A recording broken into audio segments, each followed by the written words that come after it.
As a hometown Utah girl, I pay close attention to the politicians that represent the state that I grew up in.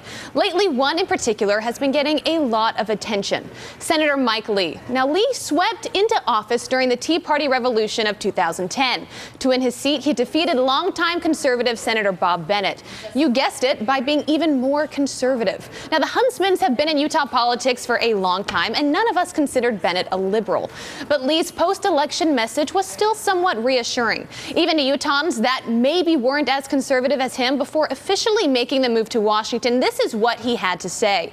The term flamethrower is not something I would say is self-descriptive when it comes to me. That's not really my personality to be a flamethrower. Now, that implies someone out there who wants to stir things up just for the sake of stirring things up. Wow. Hard to believe that that statement came from the same man who is now considered one of the most polarizing political figures in the country. Lee is virtually tied to the hip of Ted Cruz and treated like a celebrity by conservative activists who see him as a hero for holding the government hostage over Obamacare. But how is it playing back home? The answer?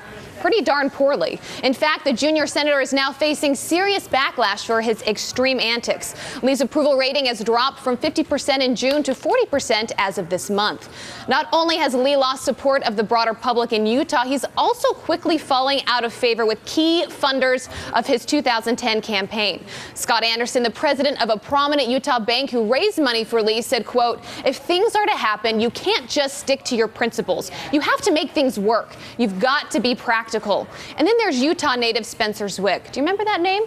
Zwick was the finance chairman for Mitt Romney's 2012 campaign. He has branded Lee a show horse and has vowed to campaign against the senator, saying, quote, "Business leaders that I talked to, many of whom supported Lee, would never support his re-election and in fact will work against him, including myself."